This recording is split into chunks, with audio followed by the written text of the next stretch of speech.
estaba en el comienzo de la creación. No puede ser de otra manera porque es el Espíritu de Dios, es inseparable, es Dios mismo, es una de las personas que componen la Trinidad. Y dice la Biblia que en el principio creó Dios los cielos y la tierra estaba desordenada y vacía, y las tinieblas, dice que cubrían la faz del abismo, pero también estaba el que se movía sobre la faz de la tierra, de las aguas. Pero si vamos al último libro de la Biblia, al Apocalipsis, donde se nos cuentan muchas de las cosas que están por suceder, muchas de las cosas que tienen que ver su cumplimiento muy pronto, pues nos damos cuenta que también allí el Espíritu Santo juega un papel protagonista.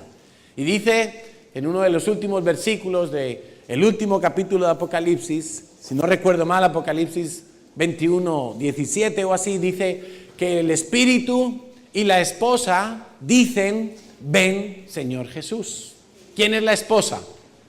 Nosotros somos la esposa, los hijos de Dios, la iglesia que Él estableció en la tierra, principió en la tierra. El conjunto de todos los creyentes que están ahora mismo sobre la tierra es la iglesia del Señor. Algunos ya durmieron, dice la Biblia, y están esperando la resurrección de los muertos. Pero dice que el Espíritu Santo y la esposa, es decir, la iglesia, dicen: ven, Señor Jesús. Y vemos qué maravilloso que desde el principio de la Biblia hasta el final, el Espíritu Santo juega un papel protagonista. De hecho, estamos en condiciones de afirmar que no se puede vivir una vida cristiana sin el Espíritu Santo.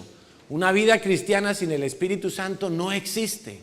Existen solamente personas religiosas con apariencia de cristianos, pero que sin el Espíritu de Dios aún no están vivos, aún no han experimentado el nuevo nacimiento.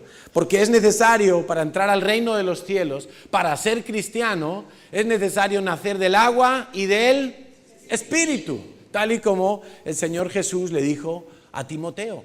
Por eso hoy estamos celebrando una de las fiestas y hemos puesto algunas señales aquí por el salón como llamas de fuego, algunos panes allí de trigo que luego podemos disfrutar en la comida, porque hoy es el día de Shavuot. Shavuot es una palabra hebrea y en el Nuevo Testamento se traspasó al griego con el nombre de Pentecostés, que te sonará un poco más. Pentecostés significa 50 y la Biblia nos habla, Dios nos habla que esta es una de las fiestas señaladas por Dios en su calendario y que nosotros estudiamos y recordamos con mucho celo porque es la voluntad de Dios en primer lugar y porque nos hablan claramente de los planes de Dios.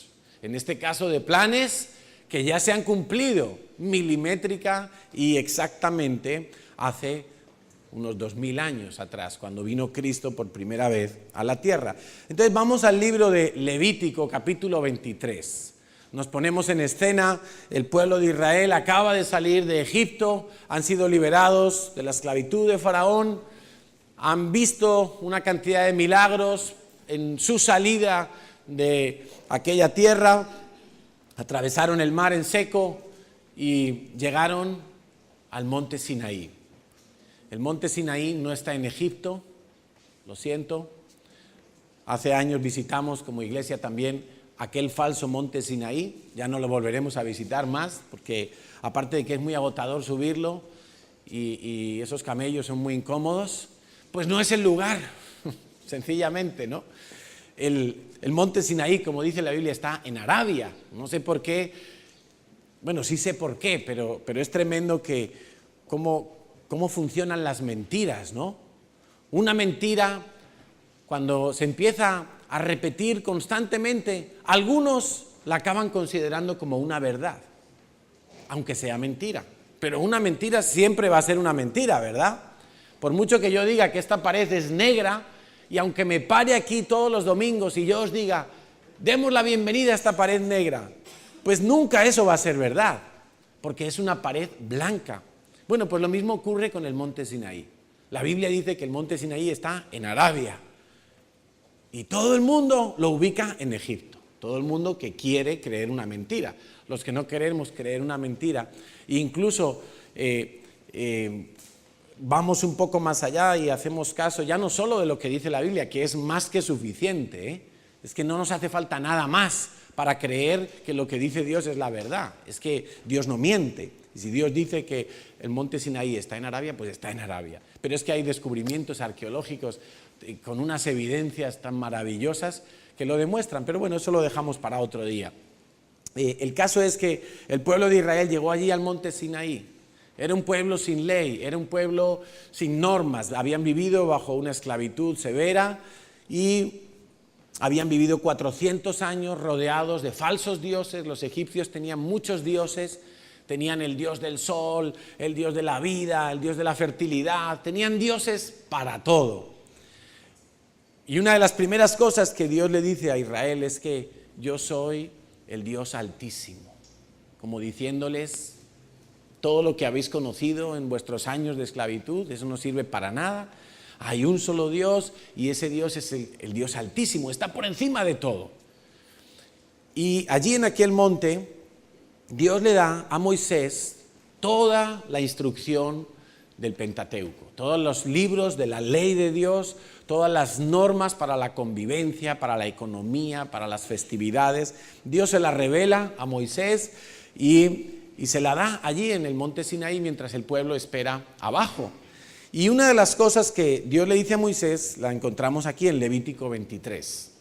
Si quieres abrir tu Biblia conmigo, vamos a leer detenidamente un poquito de este pasaje para que veamos la fotografía completa de lo que Dios estaba revelando por medio de lo que le dice a Moisés en este lugar. Dice, habló Yahweh a Moisés diciendo, habla a los hijos de Israel y diles, las fiestas solemnes de Yahweh. ¿De quién son las fiestas? Pero algunos creen que son de Israel. Algunos dicen, no, es que eso de la Pascua, eso de los tabernáculos, eso de los panes sin levadura, eso es de Israel. Pero aquí Dios dice que son fiestas de Él. Evidentemente en ese momento se las estaba dando a Israel, porque Israel fue el pueblo escogido por Dios, entre otras cosas, para recibir la Torá, para recibir la instrucción de Dios. Y después Israel tendría que encargarse de conservarla de generación en generación, y finalmente, cuando vino el Mesías y se abrió el pacto de Dios para los gentiles, pues también nosotros venimos a conocer la Torá o la instrucción de Dios. Entonces son fiestas solemnes de Dios. ¿Lo dice tu Biblia o no lo dice? Estamos en el versículo 2. Yo subrayaría eso, ¿sabes? Porque a día de hoy, aun dentro de la iglesia evangélica, hay muchos con un espíritu antisemita y quieren borrar del mapa todo lo que tenga que ver con Israel. Y cuando leen el Antiguo Testamento, llegan incluso a atreverse a decir que donde pone Israel, ahora hay que poner iglesia y solamente iglesia, como si Israel hubiera sido quitado y puesto en su lugar la iglesia. Y no es verdad.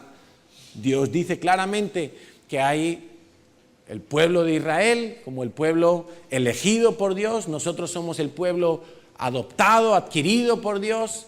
Y luego están los que no conocen a Dios. Hay tres tipos de público para Dios, tres tipos de gente sobre la tierra. Pero Dios nunca ha desechado a Israel. Israel forma parte, es un engranaje esencial en los planes de Dios. Y en los últimos tiempos está volviendo a cobrar un protagonismo que está profetizado. Por ejemplo, todas las naciones de la tierra, sin excepción, se volverán en contra de Israel. Cada vez son más. Y apenas, iba a decir Estados Unidos, pero con el presidente musulmán que tiene actualmente Estados Unidos, aunque quiere ponerse la careta de cristiano, pero es un presidente con trasfondo y origen musulmán. En estos años que él ha gobernado en Estados Unidos, ha ido arrinconando un poquito más a Israel, despreciando un poquito más a Israel. La Unión Europea, pues ni digamos, Estamos en un continente, y España incluido, que es muy pro lo que sea contrario a Israel, vamos a decirlo así. Y vemos que cada vez más las naciones de la tierra se oponen a Israel, se oponen a incluso la existencia de Israel como nación. Es un milagro que Dios, después de miles de años, volvió proféticamente a cumplir con lo establecido en la palabra de Dios y volvió a levantar una nación de la nada. Y volvieron los judíos que habían sido dispersados por todas las naciones de la tierra, empezaron a regresar a su hogar, al hogar que Dios les dio en herencia a ellos. ¿Quién va a discutir lo que Dios dice o lo que Dios hace? Yo por lo menos no, todo lo contrario. Al revés, estamos llamados como hijos de Dios a estar bendiciendo a Israel. Es lo más inteligente que podemos hacer. Bendeciré a los que te bendijeren, le dijo Dios a Abraham. Bendeciré a los que te bendijeren. Pues yo bendigo a Israel. Y le bendigo y oro por Israel. Y quiero lo mejor para Israel. Y no me quiero olvidar nunca de Israel, ni de Jerusalén, ni del pueblo de Dios. Porque es un pueblo que nos ha bendecido a toda la humanidad. Del pueblo de Israel nació el Mesías. Algunos quisieran que tuviera nacionalidad italiana y fecha y lugar de nacimiento en Roma, pero no. Qué pena, nació en Israel. Era judío, auténtico judío, hebreo de hebreos. Y él fue el que nos dio vida a nosotros. Por eso no podemos tener sino palabras de agradecimiento con el pueblo de Israel. Y esa es la razón por la que viajamos todos los años. Esa es la razón por la que año tras año vamos allí a bendecir en persona, de la manera que podamos, pues dejarnos allí nuestros dineros en sus hoteles, en sus museos, orar allí, estando allí, por su gente, por su pueblo, por la paz de Jerusalén. Esa es la razón por la que vamos allí, y a todo el que podemos le decimos que es su mismo Dios el que nos envía a nosotros, que también es nuestro Dios. Esa es la razón por la que ya hay 26 personas anotadas para el viaje a Israel. ¿Sí? Estamos seguros de que vamos a pasar la frontera de los 30. Vamos a ir un nutrido grupo de Barcelona para pasarlo bomba allí en Israel. Además este año el grupo de Barcelona tiene una ventaja, y es que vamos a estar un día más que el resto. Un día más que pues tendremos libre para bañarnos en el mar Mediterráneo, para ir de compras, para lo que... Bueno, compras poco, porque será el viernes y ya empezará el Sabbat, y habrá que aprovechar la mañana para las compras, porque por la tarde ya se cierran las tiendas. Pero bueno, el que quiera broncearse un poquito lo puede hacer allí por la mañana. Volvemos al tema. Es que yo es hablar de Israel y ya estoy montado en el avión, ya estoy deseando estar allí, si me olvidare de ti, oh Jerusalén. Bueno, dice el Señor que les dio las fiestas solemnes, se las comunicó a Israel, fiestas solemnes de Dios, las cuales proclamaréis como santas convocaciones, son fiestas especiales.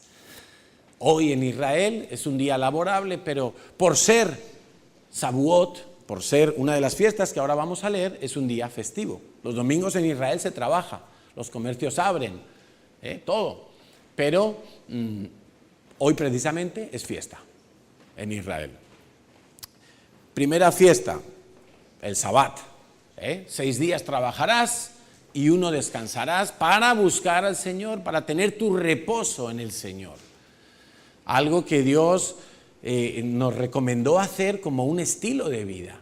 Oye, no trabajes los 7 días de la semana, no te vuelvas un codicioso y un buscador de dinero, porque acabarás enterrando tu vida en el estrés, en el amor al dinero y en muchas cosas. Dedica un día de la semana, si puede ser el domingo, pues mejor, porque es el día que nos facilita a todos para reunirnos, pues dedícalo a buscar tu reposo en el Señor. No en la playa, ni en la montaña, ni haciendo parapente, ni montando a caballo. No, en el Señor. Es el día del Señor. Luego hay tiempo para otras cosas, que los días tienen 24 horas, pero es importante que el domingo tengamos claro que es el día del Señor. Día para reposar en Él. Es que Dios, si Dios nos lo deja tan fácil, y la gente luego va al psicólogo, que tengo estrés, que tengo ansiedad, que no puedo con mi vida. Claro, normal, pero si es que es lo normal, absolutamente.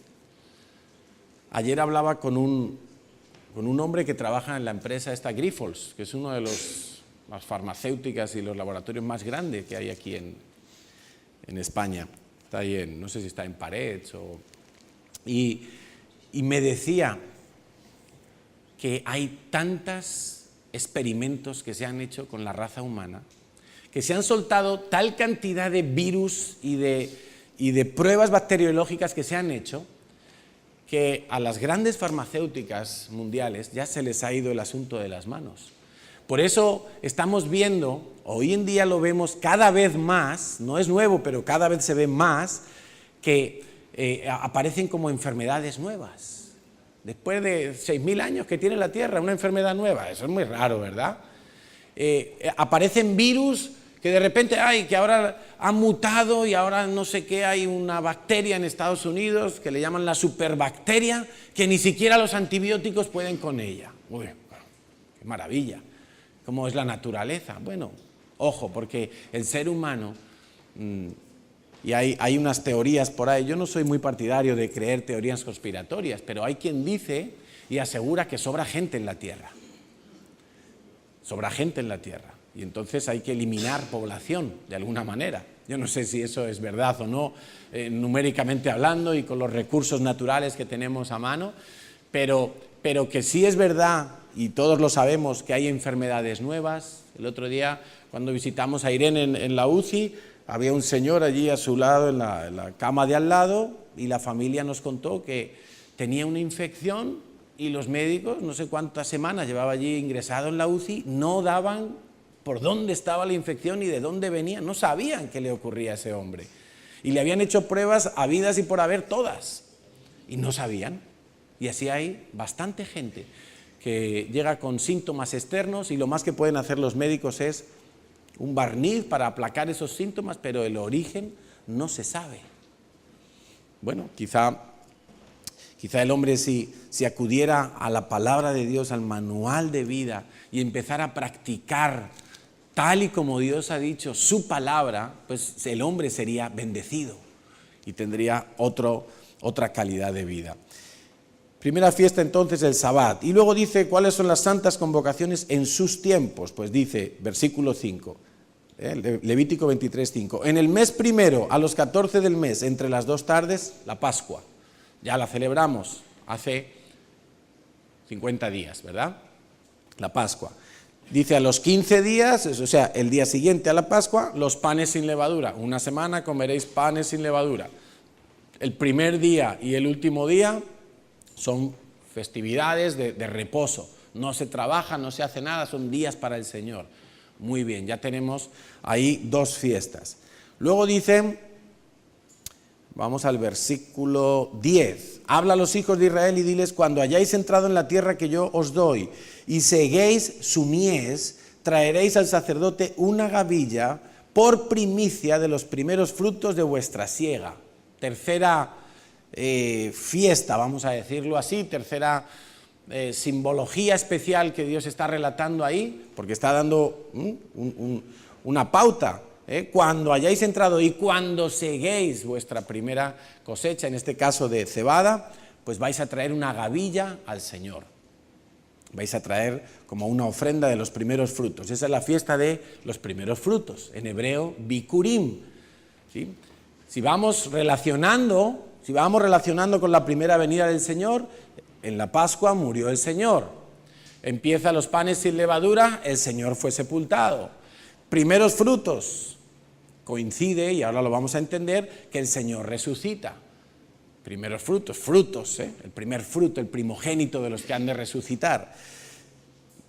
Y ahora vamos a continuar. Dice el versículo 11, el sacerdote mecerá la gavilla delante de Yahweh para que seáis aceptos. El día siguiente del día de reposo la mecerá. Está hablando de esa semana que dura los panes sin levadura, que comienza el día 15 del mes de Nisan o del mes de Abib, que significa primavera. El día 15, en nuestro calendario este año cayó por ahí, por marzo, ¿no? Si no me acuerdo mal ya. Bueno, entonces en esa semana, como son 7 días, siempre va a haber un sabbat. Siempre va a haber un sabbat. El sabbat del día de reposo. Bueno, pues dice que el día siguiente al día de reposo es cuando había que ofrecer esa semilla. El Señor, sabemos que resucitó el primer día de la semana, es decir, un domingo, ¿verdad? Justo el día que se presentaba después del sabbat la ofrenda por los primeros frutos. Coincide en la primera venida del Señor, cumpliendo con los tiempos, como dice aquí en el versículo 3, en el versículo 4, las cuales convocaréis en sus tiempos. Es que Dios está hablando de momentos específicos, señalados por Dios, para que estemos atentos a los acontecimientos que en el futuro iban a suceder. Los que de Israel fueron capaces de hacer esta asociación, de que en las fiestas solemnes de Dios estaba escondido el plan de Dios para la primera venida de Cristo y para la segunda venida de Cristo, pues lo pudieron identificar. Pudieron claramente alabar a Dios por la precisión con la que lo diseñó. Bueno, ahí sigue diciendo una serie de cosas y luego dice, versículo 15, contaréis desde el día que sigue al día de reposo, es decir, desde el día de Bikurim, cuando se ofreció el primer fruto, dice, contaréis desde ese día, que siempre va a ser un domingo, contaréis desde el día en que ofrecisteis la gavilla de la ofrenda mecida, 7 semanas cumplidas, completas. Serán hasta el día siguiente del 7º día de reposo, es decir, el día 50, contaréis 50 días, entonces ofreceréis el nuevo grano a Yahweh, ese es el grano de trigo, por eso hemos puesto allí unos panes hoy, pues recordando este acontecimiento. Bueno, entonces dice que esa será una fiesta especial también, y habla de lo que se tiene que ofrecer, etcétera, etcétera. En cuanto a rituales. Bueno, los rituales ya están superados en el Nuevo Testamento, pero las fiestas están ahí señaladas por Dios. ¿Y qué ocurrió? Bueno, pues todos tenemos constancia de que en la Pascua murió el Señor, como acabamos de decir, en panes sin levadura fue enterrado, el día de los primeros frutos fue resucitado, en ese momento comienza una cuenta de 50 días, y a los 50 días se celebra Shavuot o Pentecostés en griego. Y sabemos por lo que dice el Antiguo Testamento que precisamente en ese día número 50 que estaban reunidos la primera iglesia en Jerusalén, pues vino el derramamiento del Espíritu Santo. Ahora, ¿qué dijo el Señor Jesús acerca del Espíritu Santo? El Señor Jesús dijo muchas cosas, pero hoy vamos a relatar algunas en concreto. Dice en Juan 16, capítulo 7, pero yo os digo la verdad, os conviene que yo me vaya, porque si no me fuera, el Consolador no vendría a vosotros, mas si me fuere, os lo enviaré. Ya el Señor Jesús le estaba diciendo a sus discípulos, cuando yo me muera, cuando resucite y sea llevado al cielo, cuando yo ya no esté con vosotros, os enviaré al Espíritu Santo. Y además os conviene que sea así, porque si no fuera así, no podríamos vivir la clase de vida que Dios quiere que vivamos. No podríamos, sería absolutamente imposible. Dice en Hechos 1:8, pero recibiréis poder. Ahí ya está hablando el Señor Jesús después de haber resucitado. Se aparece durante 40 días a sus discípulos en diferentes lugares y en diferentes circunstancias. Y se aparece a sus discípulos y en una de las ocasiones les dice, pero recibiréis poder cuando haya venido sobre vosotros el Espíritu Santo y me seréis testigos en Jerusalén, en Judea, en Samaria y hasta lo último de la tierra. Y habiendo dicho estas cosas, viéndolo ellos, fue alzado y le recibió una nube que le ocultó de sus ojos. O sea, el Señor ya se fue llevado al cielo después de resucitar, después de 40 días apareciéndose a los discípulos. Les dice estas palabras: vais a recibir poder cuando haya venido sobre vosotros el Espíritu Santo. Ese poder os va a hacer que podáis llevar el Evangelio a todas partes, porque hace falta el poder de Dios. Y en ese momento el Señor es llevado al cielo, es arrebatado y es llevado al cielo. Y los discípulos se quedan ahí pues como, bueno, pues Él ha dicho que va a enviar al Espíritu Santo, pues tendremos que esperar al Espíritu Santo. Pero ellos no sabían que iba a venir en Pentecostés. Ellos el día de Pentecostés estaban reunidos, como todos eran judíos, tenían en mente la fiesta descrita tal como la hemos leído en Levítico capítulo 23. Tenían en su mente pues que era el día en que, por ejemplo, Moisés recibió la Torá en el monte Sinaí. 50 días después de la Pascua, de haber salido de Egipto, llegaron al monte Sinaí y ahí es cuando Dios le entrega toda la ley de Dios a Moisés. Y ellos están pensando, uy, esta es una festividad importante, estamos reunidos, vamos a orar. Y entonces están todos orando. En Hechos capítulo 2 lo relata. Están todos orando, están juntos, están unánimes, están en un mismo sentir y no se han olvidado de lo que les dijo Jesús: yo os enviaré al Espíritu Santo. Pero ellos no saben que va a venir ese día, ellos simplemente están orando porque la iglesia tiene que orar, porque es una de las funciones que tiene la iglesia. La iglesia ora y el cristiano que no ora es un bicho raro. No sé cómo ubicarlo y dónde ubicarlo, pero la iglesia ora. La iglesia ora de mañana, de tarde, de noche. La iglesia ora en invierno, en verano. La iglesia ora todos los días de la semana. Y ellos estaban orando. Y si acaso con más énfasis, porque ese era un día de festividad en Israel. Ellos sabían que ese era el día de Shavuot, un día señalado en el calendario de Dios. Y bueno, estaban juntos y estaban orando y de repente, cuenta la Biblia, que vino un estruendo del cielo y todos aparecieron como llamas de fuego sobre las cabezas de las personas, como lenguas de fuego, dice la Biblia. Y todos empezaron a hablar en lenguas, en unas lenguas que ellos no conocían, lenguas de los países del entorno de Israel. Y aunque uno no supiera hablar en cualquier lengua de por allá, pero empezaba a hablar y no sabía lo que estaba hablando, porque no sabía ni qué idioma era. Pero la gente que estaba por allí los oía, está hablando mi idioma.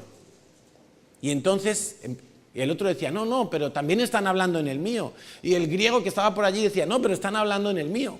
Y cada uno escuchaba su idioma, pero los que estaban ahí eran judíos, que no sabían hablar esos idiomas. Entonces, claro, todo el pueblo se quedó como, ¿qué les pasa a estos? Y algunos, que siempre hay de este tipo de gente, aún en medio de lo sobrenatural, se burlan de Dios. Están borrachos. Porque incluso la presencia del Espíritu Santo se manifestó en una manera que yo creo que no debe de ser ni el 0,00000000001% de lo que Dios es, pero esa porción tan escasa del poder y de la presencia de Dios en la vida de una persona hasta les hacía tambalearse.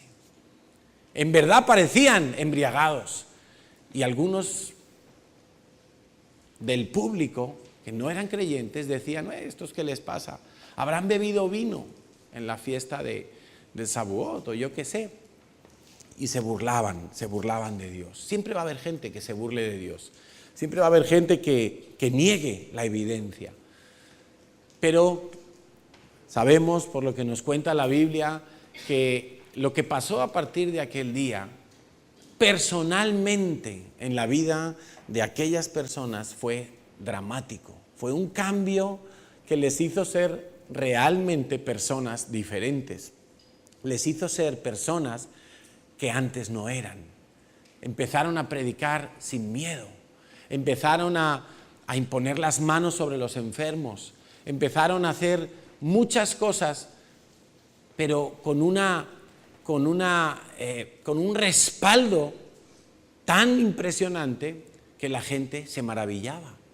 Y oían a Pedro predicar y decían, pero si este es de pueblo, si este es un bruto, si este no tiene conocimiento, no tiene letras, no tiene estudios, pero ¿cómo habla? Y no solo cómo habla, es que habla y la gente queda tocada, convencida de que lo que necesitan es a Dios. La iglesia empezó a experimentar una serie de cosas que antes no habían experimentado. Y luego las vamos a ver. A mí me encanta esta forma en que se nos presenta la palabra de Dios como un contrato matrimonial. Yo siempre digo que la historia de la Biblia es una historia de amor. Es una historia de amor de Dios para con la humanidad. Todavía hay gente a día de hoy que piensa que Dios es malo, que Dios es perverso, que Dios es un monstruo, que Dios es algo así como un jefe de laboratorio que está experimentando con la humanidad. No, nada de eso. La palabra de Dios nos demuestra claramente que la Biblia es una historia de amor de Dios para con los hombres, con el hombre y con la mujer, con el ser humano perdido, hundido en su propio pecado, hundido en su propia condición corrupta, y llega Dios con su mano santa y lo saca del medio del pecado y lo pone en alto, lo pone en un lugar seguro, lo pone en un lugar donde las inundaciones no lo van a alcanzar, lo pone en un lugar de victoria, en un lugar privilegiado. Esa es la historia de la Biblia y ese es el Dios al que tenemos que predicar. La gente dice, si Dios existe, ¿por qué mueren los niños de hambre en África? ¿Y qué tiene Dios que ver con eso? ¿Quién gobierna en África? ¿Quién hace los negocios en África? ¿Tiene Dios algo que ver en eso? Y si Dios existe, ¿por qué los políticos aquí roban el dinero? ¿Es que le vamos a echar la culpa a Dios también de eso? Pues no, evidentemente, ¿no? Porque el hombre ha asumido muy mal sus funciones de gobernar la tierra. El hombre ha metido las patas de una manera bochornosa y la propia creación hoy en día está gimiendo y está esperando que el Señor Jesucristo vuelva por segunda vez. Por cierto que si quieres seguir leyendo Levítico 23, vas a encontrar el segundo bloque de las fiestas que Dios anunció, que son las fiestas del otoño, después del verano. Y esas fiestas nos hablan precisamente de la segunda venida del Señor, de lo que está por cumplirse. Y podemos tener la certeza que si las fiestas de la primavera sirvieron como modelo para la primera venida del Señor, cuando Él tuvo que morir como Mesías sufriente, date por seguro que las fiestas del otoño nos revelan claramente cuándo va a venir el Señor. No sabemos el año, pero sí sabemos la época del año.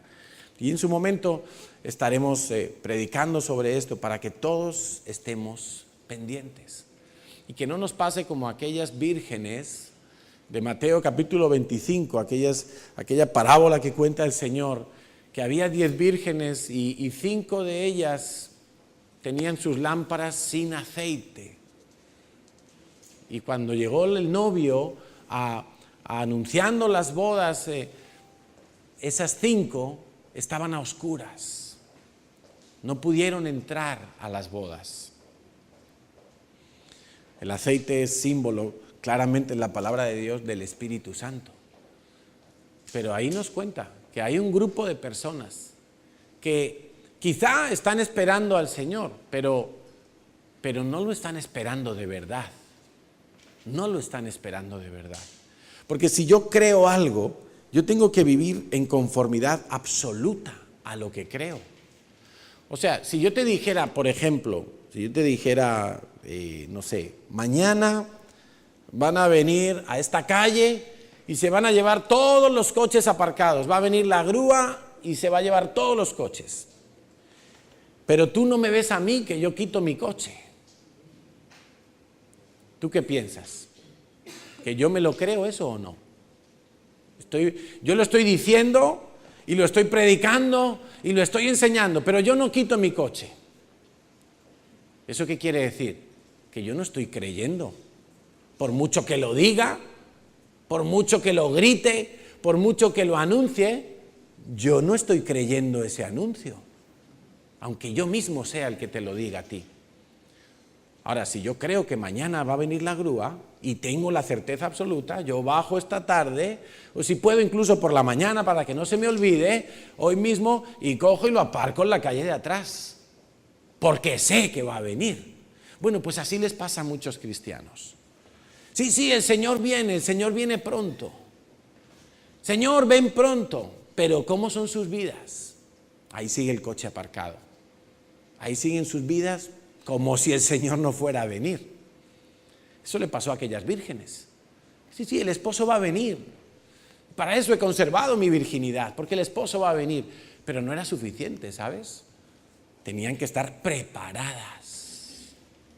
Ya hablaremos de eso en su momento. Porque yo creo sinceramente, y como lo creo sinceramente, lo voy a predicar, que mucha gente en la iglesia no está preparada para la venida del Señor. Y si uno no está preparado, qué pena, pero no entra a las bodas. Y lo estudiaremos con la Biblia en la mano. Te voy a demostrar que habrá gente que no podrá entrar a las bodas del Cordero. Y eso es un asunto que a ti y a mí nos tiene que preocupar seriamente. No estoy hablando de salvación, estoy hablando de la tribulación.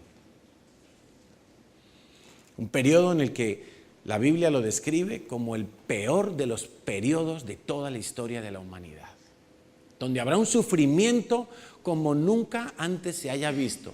Hemos oído del Holocausto, incluso hemos visto testimonios de gente que lo pasó. Bueno, ni siquiera comparable a eso, ni siquiera comparable a eso. Hemos pasado guerras mundiales en este planeta, guerras civiles en muchos países, guerras por el petróleo, guerras de todo tipo, persecuciones de todo tipo, atentados, terremotos, masacres, catástrofes, ¿verdad? Y ni siquiera se podrá comparar a nada de lo que se haya visto hasta ahora. ¿Cómo será de terrible ese periodo?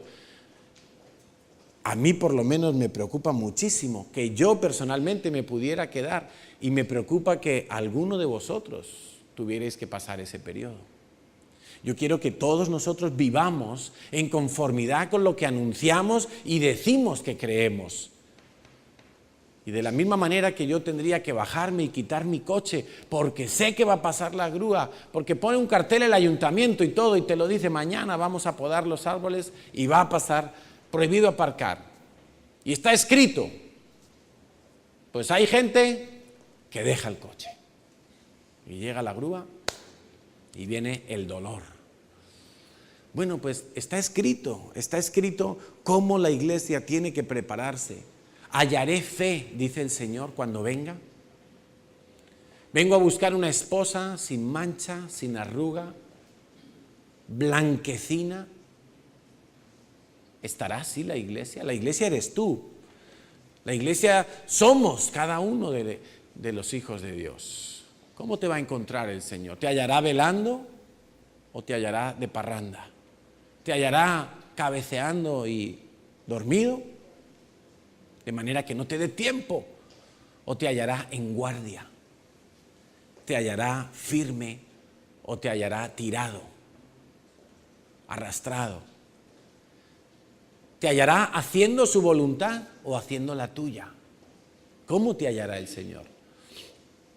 Os lo dejo ahí para que penséis, para que meditéis, si realmente estáis viviendo en consecuencia con lo que decís que creéis y con lo que leéis en la palabra de Dios. Pero que el Señor vendrá. Mira, yo podría estar hasta equivocado y que no vendrá en otoño, que vendrá en diciembre o en abril o en julio, pero que viene, viene. De eso no cabe ninguna duda. Y dice la Biblia, andarán dos, uno estará, dos en la azotea, uno será tomado y el otro no. Estarán dos en el campo, uno será tomado y el otro no. 10 vírgenes, 5 entraron y 5 se quedaron fuera. Si pudiéramos decir que el 50% se queda, ya sería mucho, ¿o no?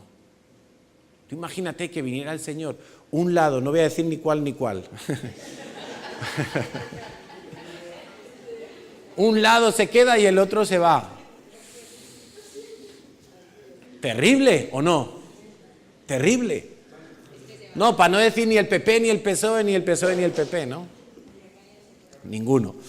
Bueno, lo cierto es que la palabra de Dios nos dice en Hebreos capítulo 10, versículo 1, que la ley es sombra de los bienes venideros. O sea, si nosotros, es que los planes proféticos de Dios, no va a venir un tipo de no sé dónde lejos aquí a coger un micrófono y anunciarte lo que está por venir. Es que está escrito. Si es que lo dice la propia ley, la propia palabra. En Hebreos capítulo 10 dice que la ley es la sombra de los bienes venideros, de lo que está por venir, de las bendiciones que están por venir. Y evidentemente que venga el Señor por segunda vez y cumpla su promesa y se lleve a la iglesia en el arrebatamiento, eso es lo que tendríamos que estar deseando todos los días. Como hemos leído en Apocalipsis, el Espíritu y la esposa dicen, ven Señor Jesús. Ese tiene que ser nuestro deseo. Pablo decía, yo quiero partir ya con el Señor. Quiero partir con el Señor. Pero mientras me quede, pues voy a trabajar, voy a servir al Señor. Sombra de los bienes venideros. Sombra, por lo menos se ve la silueta.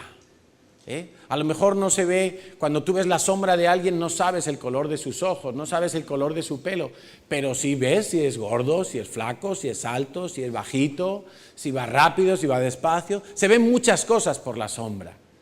No se ve todo, porque también la palabra de Dios nos dice que ahora conocemos en parte.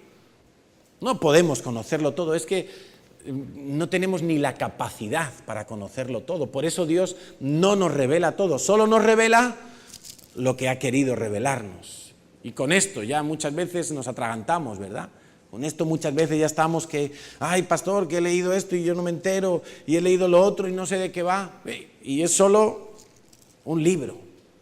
Imagínate si Dios tuviera que revelarnos todo su conocimiento, imposible.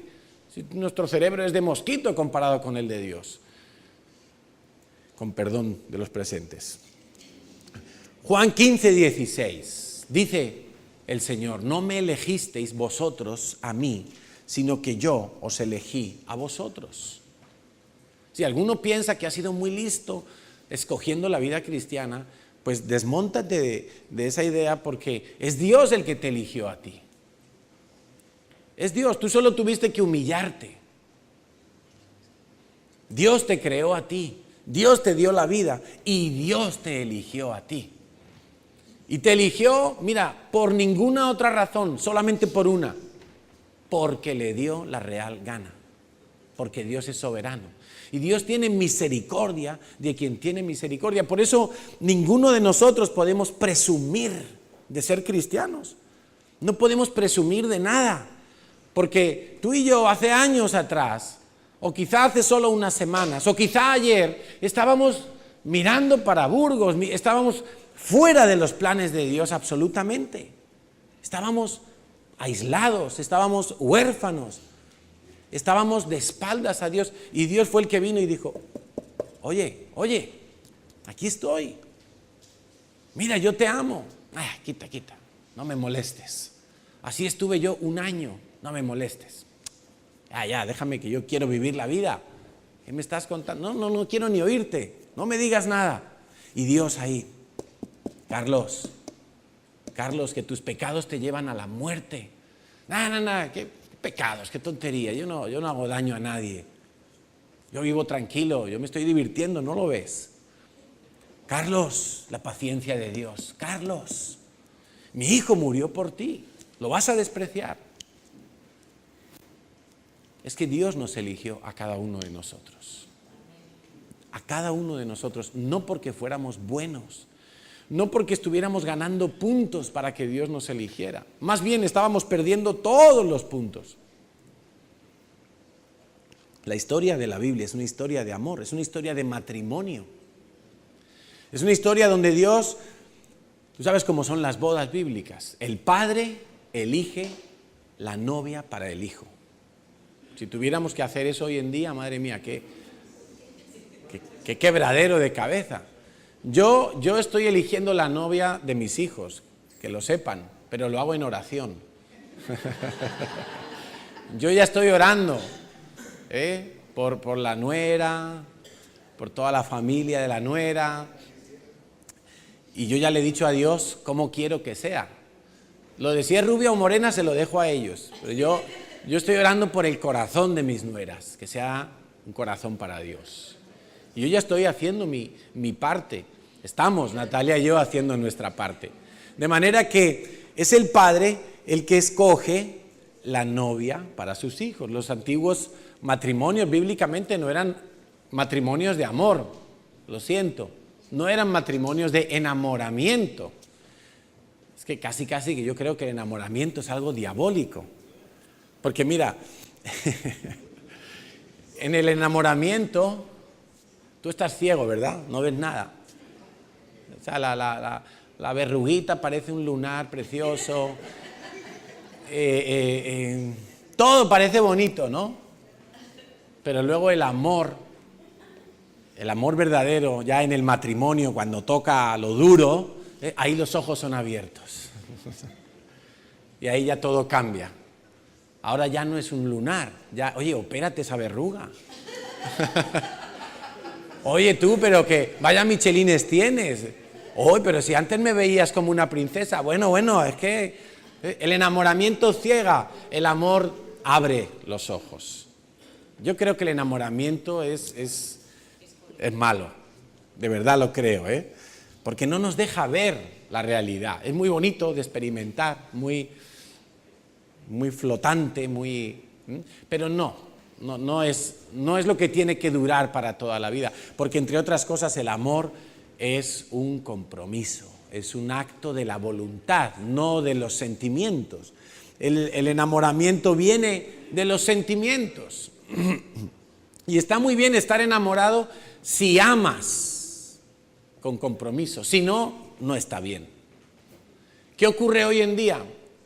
Que la gente se enamora sin compromiso. Ay, este chico me va a hacer feliz.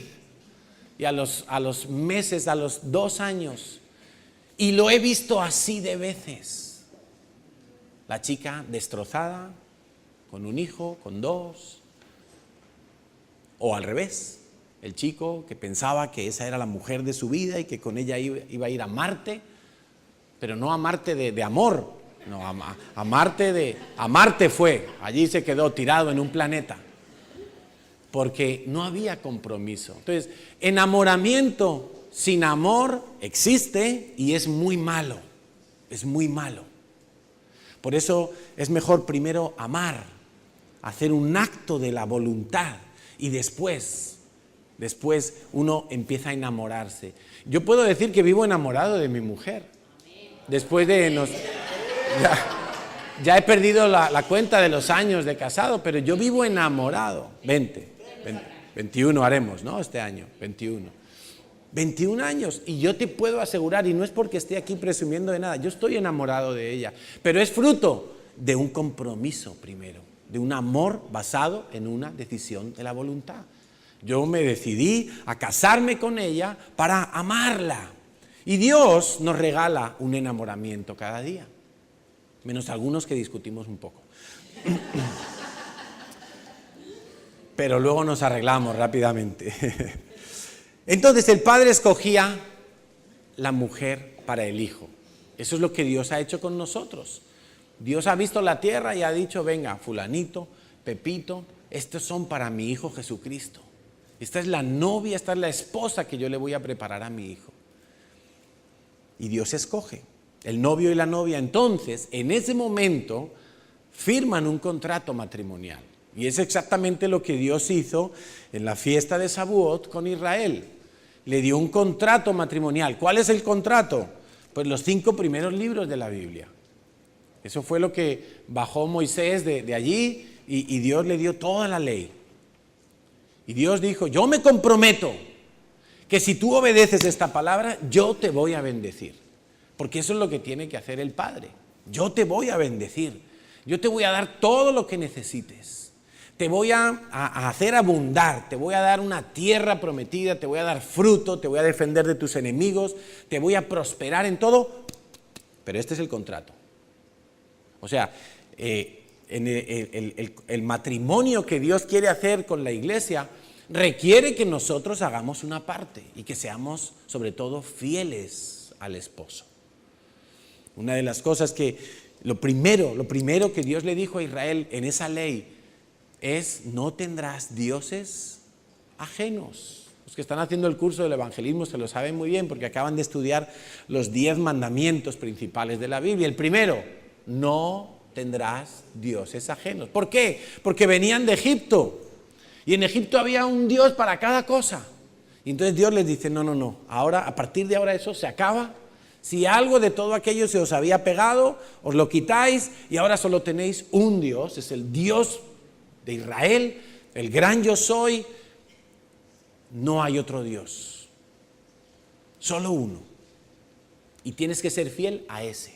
Pues como un esposo con una esposa, tienen que ser fieles. El esposo ya no puede andar mirando a otras mujeres, mirando a otros dioses.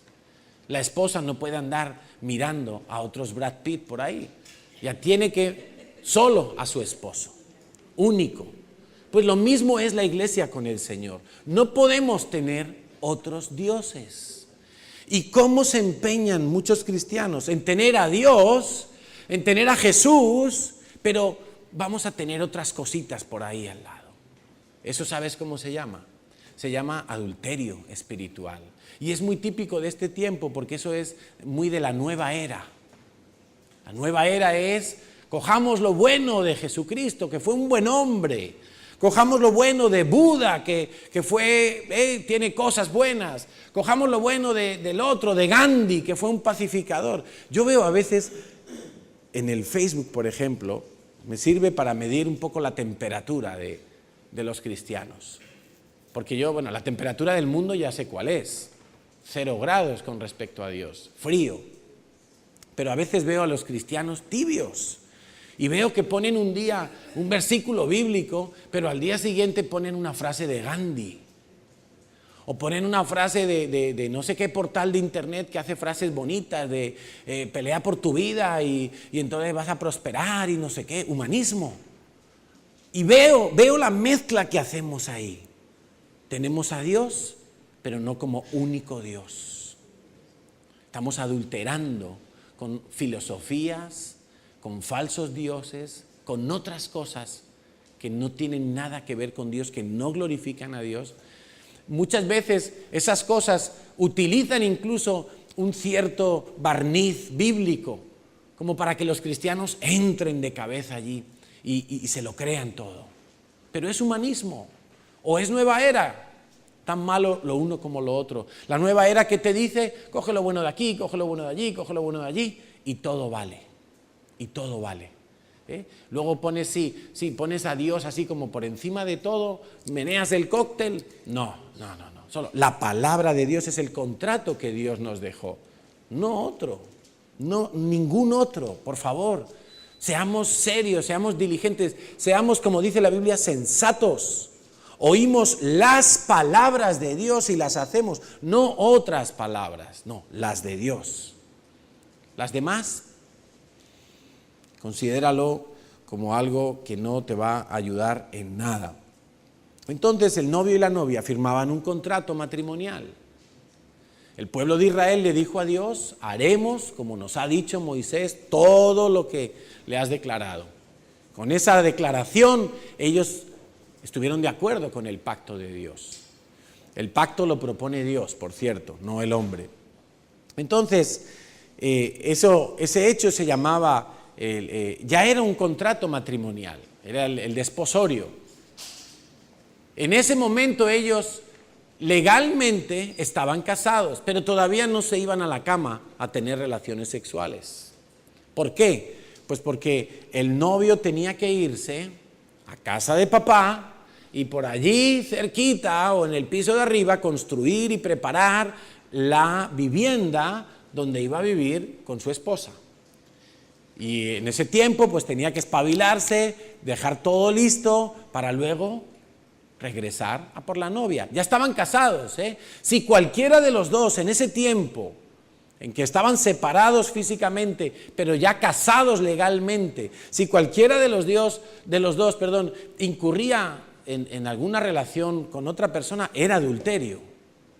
Exactamente eso fue lo que le pasó a José y a María. José y María dice que estaban en esa condición, habían sido desposados, es decir, ya habían firmado su contrato matrimonial, su ketubá, y se sabían casados cuando María resulta embarazada. Y José piensa, esta me la ha jugado, la voy a abandonar. Aún al menos fue un hombre sensible, no quiso difamarla, no quiso humillarla públicamente, sino que pensó simplemente, bueno, me la ha jugado, la voy a abandonar, yo me voy y ya no regreso a culminar el matrimonio. Y entonces esa era la condición en la que estaban. Se firma el contrato, el esposo se va a preparar la morada y es exactamente lo que hizo el Señor Jesús. El Señor Jesús vino, dijo, os conviene que yo me vaya, pero volveré a vosotros. Y vamos a leerlo, dice en Juan 14, 2 y 3. En la casa de mi Padre, dice el Señor Jesús, muchas moradas hay. Si así no fuera, yo os lo hubiera dicho. Voy pues a preparar lugar para vosotros. ¿Para quién? Para los creyentes, que son la novia, la esposa. Y si me fuere, os prepararé lugar, vendré otra vez y os tomaré a mí mismo, para que donde yo estoy, vosotros también estéis. Ese os tomaré, ¿sabes qué es? Es el arrebatamiento. Descrito en Tesalonicenses, en Corintios. Ahora vamos a leer algunos pasajes relativos a eso. Ese os tomaré.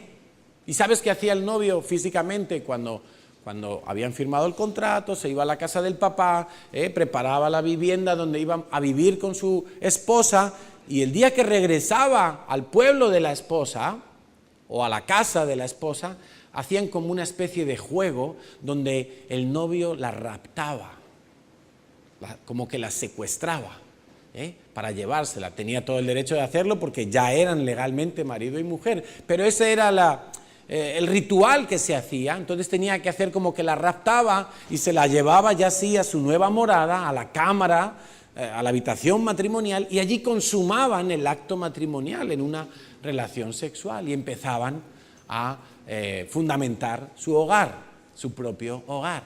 Es justo lo que nos enseña que va a ocurrir entre Jesús y la esposa, donde el Señor volverá, nos llevará al cielo y allí finalmente podremos conocer cara a cara al Señor.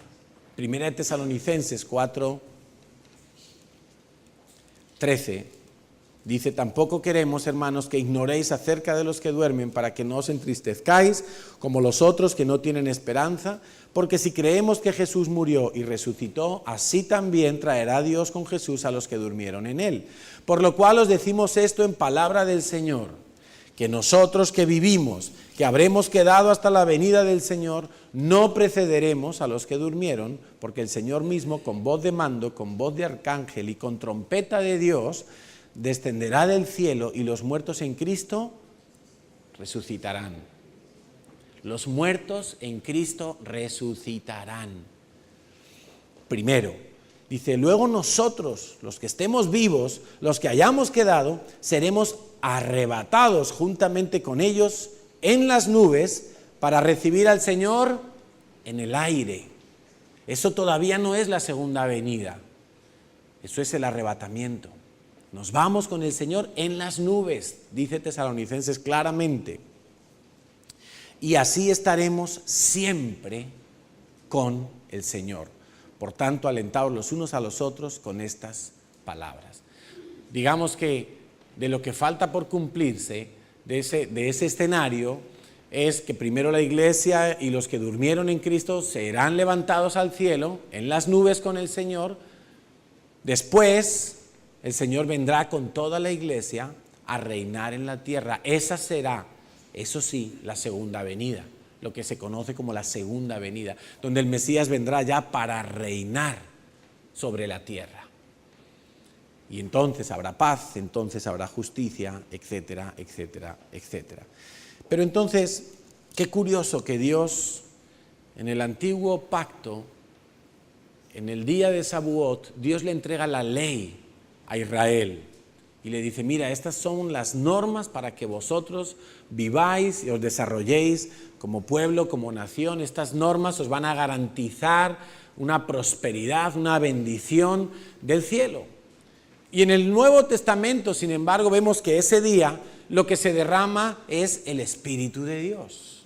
Porque es con el Espíritu Santo en la vida del creyente que precisamente la palabra de Dios toma una dimensión especial. Hebreos 4:12 dice que la palabra de Dios es viva y eficaz y más cortante que toda espada de dos filos y penetra hasta partir el alma y el espíritu, las coyunturas y los tuétanos y discierne los pensamientos y las intenciones del corazón. Y no hay cosa creada que no sea manifestada en su presencia. Antes bien, todas las cosas están desnudas y abiertas a los ojos de aquel a quien tenemos que dar cuenta. Por tanto, teniendo un gran sumo sacerdote que traspasó los cielos, Jesús el Hijo de Dios, retengamos nuestra profesión, porque no tenemos un sumo sacerdote que no pueda compadecerse de nuestras debilidades, sino uno que fue tentado en todo, según nuestra semejanza, pero sin pecado. Acerquémonos, pues, confiadamente al trono de la gracia para alcanzar misericordia y hallar gracia para el oportuno socorro. Esto es palabra de Dios. No tenemos un intermediario que simplemente ore por nosotros o haya muerto en la cruz por nuestros pecados. Él fue tentado en toda clase de tentaciones que tú y yo hayamos podido experimentar o estemos experimentando. Esas tentaciones con las que decimos, ¿hasta cuándo va a estar este pecado en mi vida? ¿Hasta cuándo voy a tropezar en lo mismo? Yo no puedo con esto. Es que una y otra vez le fallo a Dios en esto. Bueno, Jesucristo, te entiende perfectamente. Quizá otra persona no te pueda entender, pero Jesús te entiende perfectamente porque Él fue tentado en toda clase de tentaciones como tú. La diferencia está en que no sucumbió ante ninguna de ellas. Él fue capaz de resistir toda tentación. Por eso Él te entiende. Él entiende lo que tú estás pasando. Él entiende tus luchas. Él entiende cuando tú estás abatido por una tentación. Él te entiende. Es más, acabamos de leer que a los ojos de Dios todo pecado sale a la luz. No podemos vivir inocentemente pensando que Dios no se va a dar cuenta de alguno de nuestros pecados. No podemos vivir pecando y hacer como si nada, porque Dios lo ve todo. Para algunos eso es una mala noticia, para mí es una buena noticia. Para mí saber que Dios ve todo lo que hago, esté escondido en una habitación o esté a la luz pública.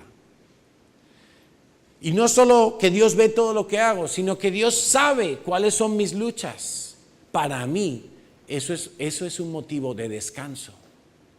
¿Por qué? Porque cuando yo peco, en lugar de presentarme delante de Dios y hacer como si nada hubiera pasado, hacer la típica oración de cada día, Señor, bendíceme, Señor, ayúdame con el trabajo, Señor, que mi familia le vaya bien, etcétera, etcétera. Esas típicas oraciones que a veces hacemos muy fariseamente, pero no vamos al meollo de la cuestión.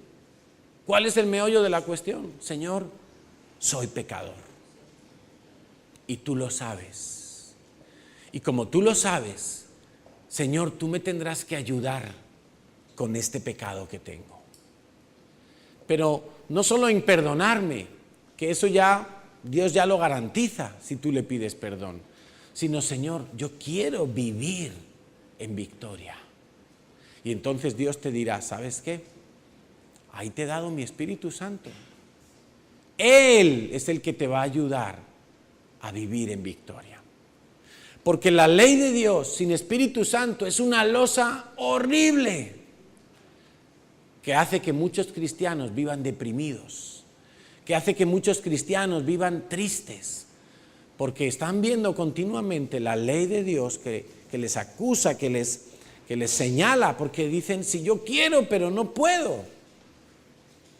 Pero la ley de Dios con el Espíritu Santo es otra cosa muy diferente. Entonces sí se convierte la palabra de Dios en algo vivo, en algo eficaz. Se convierte en algo que me protege, se convierte en algo que me edifica, que edifica mi corazón, que edifica mi mente, que edifica todo mi ser.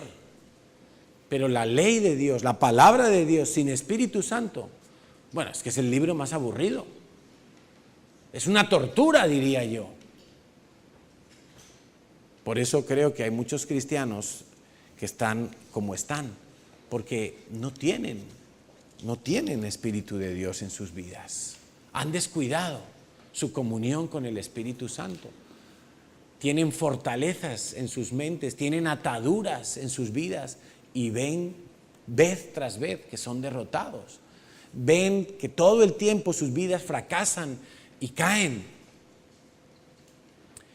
La razón por la que muchos cristianos abandonan las iglesias es porque llega un momento en el que ese tipo de vida se convierte en algo tan desastroso que dicen, ¿para qué me voy a levantar otra vez?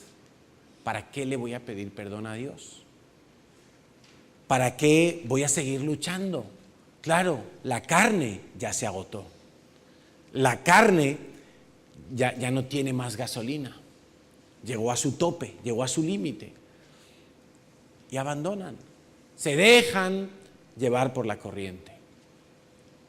Pero en el Espíritu Santo eso jamás sucederá. Una persona que viva renovada en el Espíritu Santo, jamás le sucederá eso. Jamás. Podrá tener días difíciles, días muy difíciles, días casi imposibles, pero permanecerá firme. Permanecerá firme porque no es en su fuerza, es en el Santo Espíritu de Dios. Romanos 8:15 nos dice que es el Espíritu Santo el que nos da testimonio de que somos hijos de Dios. Es por el Espíritu de Dios que nosotros podemos clamar, Abba, Padre, Papá. Sin el Espíritu de Dios yo no siento que soy hijo de Dios. Ya no solo es una cuestión de sentimiento, es una cuestión de certeza. Pero qué diferente es cuando el Espíritu de Dios dentro de ti continuamente te recuerda, te afirma, te dice, te hace saber que tú eres hijo de Dios. No eres un miembro de una iglesia, no eres un creyente más, no eres alguien que está tratando de conocer a Dios, eres hijo, hija de Dios. Eso es imposible sin el Espíritu Santo. Eso no te lo da la ley. Eso te lo da el Espíritu de Dios. El Espíritu de Dios te guía a la verdad, a toda la verdad. Es una de las cosas que el Espíritu Santo trabaja en nuestras vidas. El Espíritu Santo viene a tu vida y te dice, oye Carlos, eso que estás haciendo no es íntegro. Tienes que hacer las cosas de otra manera. Eso es, por ejemplo, una de las funciones del Espíritu Santo, que te ayuda a conocer la verdad, que te ayuda a conocer los misterios de Dios. ¿Tú sabías, por ejemplo, que una de las señales de los últimos tiempos es que a lo malo se le llama bueno y a lo bueno se le llama, ¿cómo? Malo. Entonces, a lo malo se le llama bueno y tú ves las noticias hoy en día y es para echarse a llorar, la verdad. En estos días leí que en Canadá aprobaban o están por aprobar o aprueban ya, eso está ahí, el sexo con animales.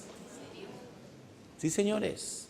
Es que hay que leer un poquito más allá de la campaña política y de todo eso, que es lo más aburrido que hay, por cierto, porque los políticos no dicen nada y lo que dicen no lo van a cumplir, porque solo quieren tu voto, solo quieren tu aprobación.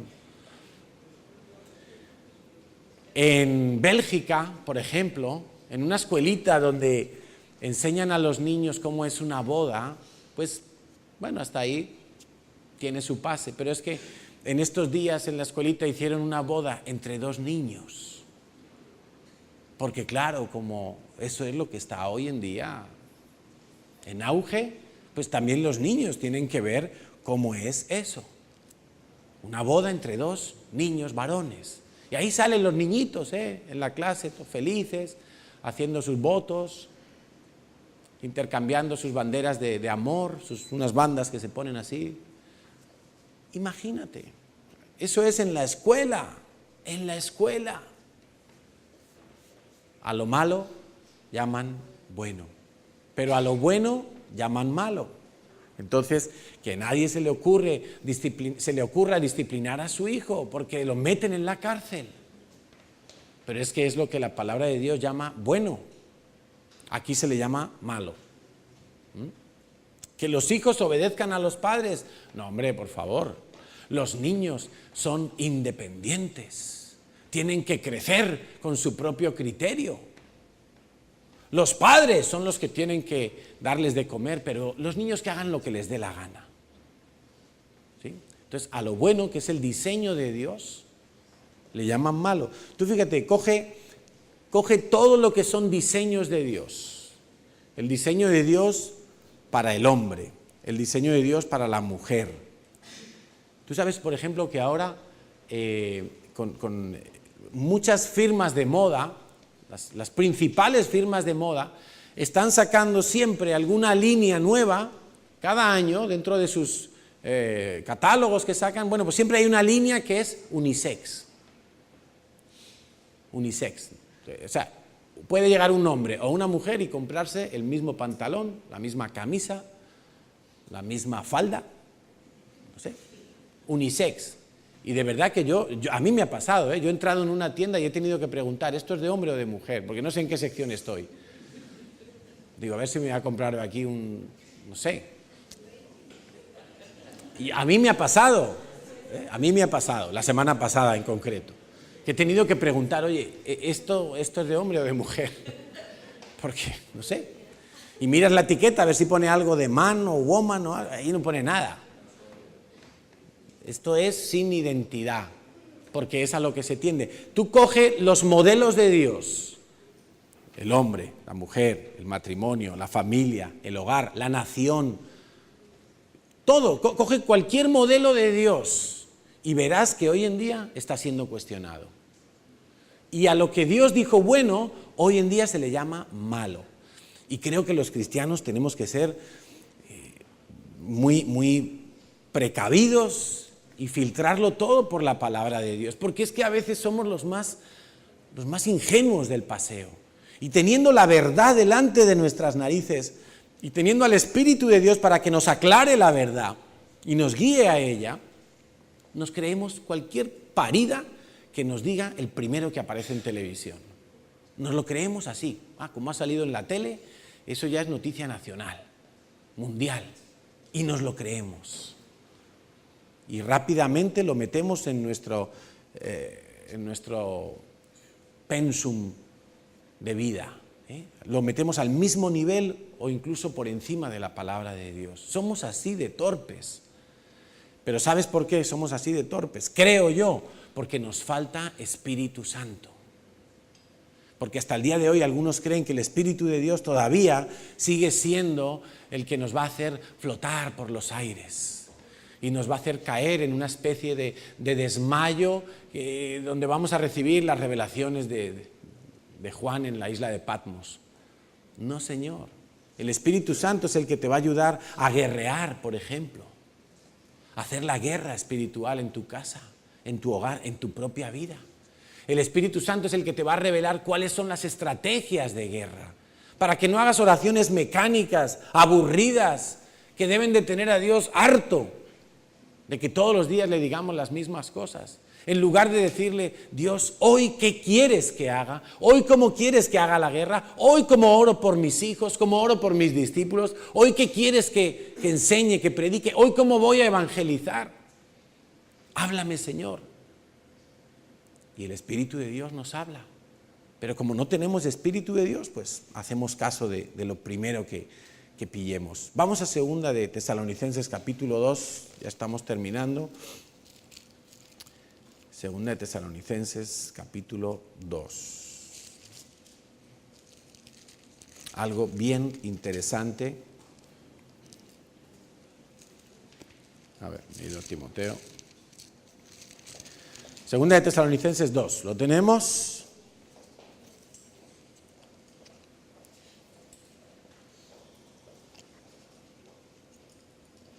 Está hablando precisamente de lo que va a ser la venida del Señor.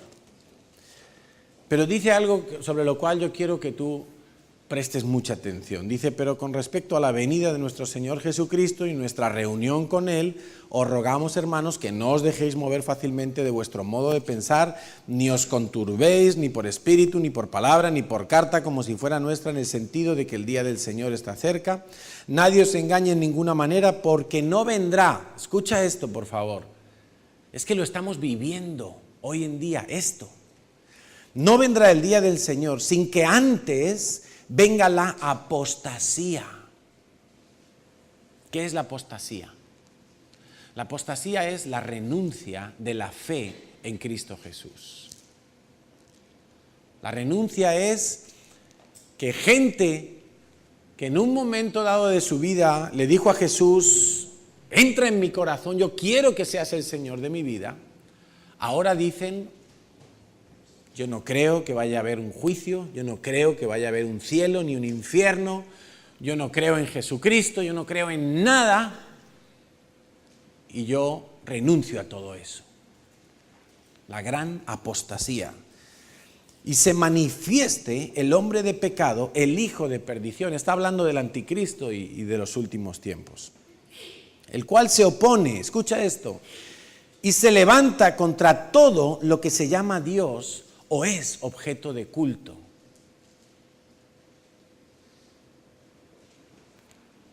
Y yo te digo, si en tu vida a ti te cuesta frecuentemente alabar a Dios, buscar a Dios, quiero que sepas que estás en peligro. Estás en peligro, porque lo normal es que un hijo de Dios que tiene al Espíritu Santo haya un deseo de estar con Dios. Es lo absolutamente normal, un deseo de estar con Dios. Cuando en un matrimonio, por ejemplo, el hombre no quiere llegar a la casa porque al llegar a casa empiezan las discusiones, empiezan las tensiones, empiezan las peleas, y entonces se queda en el trabajo y hace horas extras y con tal de llegar a casa lo más tarde posible, que los niños estén acostados, que la mujer ya esté medio dormida para no tener ni que hablar ni que contar nada, porque eso es la guerra en cuanto empiezan a hablar. Ese matrimonio está en peligro. Está en peligro porque ese hombre cualquier día en el trabajo dirá, pues lo que no hablo con mi mujer, lo voy a hablar con la secretaria, lo voy a hablar con aquella compañera, lo voy a hablar con quien sea. Y su matrimonio está en serio peligro. Puede llegar a romperse ese matrimonio fácilmente. o por lo menos a que quede en un matrimonio de plástico, de irreal, simplemente una fachada. Así ocurre con el cristiano que empieza a no tener deseos de Dios. Tiene que rápidamente hacer un alto en su vida, revisarse muy bien, a ver cuál es la contaminación que está afectando a su vida, cuál es el pecado que no ha confesado, cuál es la raíz que tiene allí todavía instalada y que no le permite tener los deseos de Dios, como sería lo absolutamente normal en un hijo de Dios. Dice, el cual se opone y se levanta contra todo lo que se llama Dios o es objeto de culto. Dice, tanto que se sienta en el templo de Dios como Dios, haciéndose pasar por Dios, llegando a ocupar el lugar de Dios en tu vida. ¿No os acordáis que cuando yo estaba todavía con vosotros os decía esto? Es que Pablo, pues, sabiendo de los peligros, ya se lo advertía a la iglesia. Ojo, ojo con esto. Y ahora vosotros sabéis lo que lo detiene, a fin de que a su debido tiempo se manifieste, porque ya está en acción el ministerio de la iniquidad, solo que hay quien al presente lo detiene hasta que él a su vez sea quitado de en medio. ¿Quién es el que detiene el ministerio de iniquidad? ¿Quién es el que detiene esa gran apostasía, esa gran renuncia? Pues no es otro que el Espíritu de Dios. Es el Espíritu de Dios el que en tu vida va a hacer que se frene el efecto de la iniquidad y la atadura del pecado. Cuanto más del Espíritu Santo tienes y te renueves, más difícilmente será que tú caigas en una atadura de pecado o en una condición de ruina espiritual. Ahora, los cristianos que no tienen comunión con el Espíritu Santo, se han olvidado del Espíritu de Dios. Esos cristianos están en serio peligro. Sus vidas están en serio peligro. Sus vidas pueden acabar destrozadas por toda clase de males. Y no quiero, a mí no me gusta, creo que me conocéis, los que ya lleváis más años oyéndome, a mí no me gusta, yo no soy profeta del desastre, de uy, haz esto y ya, Dios te va. No, yo creo que Dios es bueno y creo que Dios es tan bueno que está permitiendo que tú escuches hoy esta predicación. Creo que los que estáis aquí sentados y los que nos oigan por internet en algún otro momento, Dios es muy bueno permitiéndote escuchar esto. Porque Dios quiere que tú tengas comunión con su Espíritu Santo. Teniendo comunión con su Espíritu Santo, tú vas a estar agradando al Padre. Tú vas a estar en la mejor condición para cuando el esposo regrese a por ti. Tú vas a estar haciendo y viviendo aquello para lo cual Dios te apartó para Él. ¿Quién detiene el ministerio de la iniquidad? No lo podrás detener con el conocimiento. No lo podrás detener con la experiencia. No lo podrás detener con la cultura. No lo podrás detener haciendo una serie de ritos o cumpliendo una serie de rituales cristianos como venir los domingos a la iglesia. Necesitas tener al Espíritu Santo llenando tu vida, resistiendo la obra del maligno. Es la única manera en que los hijos de Dios podremos vivir a salvo del ministerio de la iniquidad, que cada vez es más presionante contra los hijos de Dios.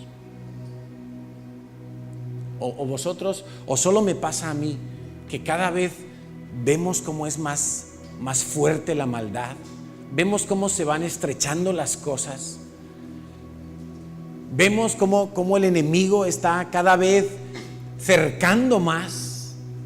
Yo no tengo miedo personalmente, yo no tengo ningún miedo, porque yo sé que si mañana mismo o esta noche viniera el Señor, yo le estoy esperando.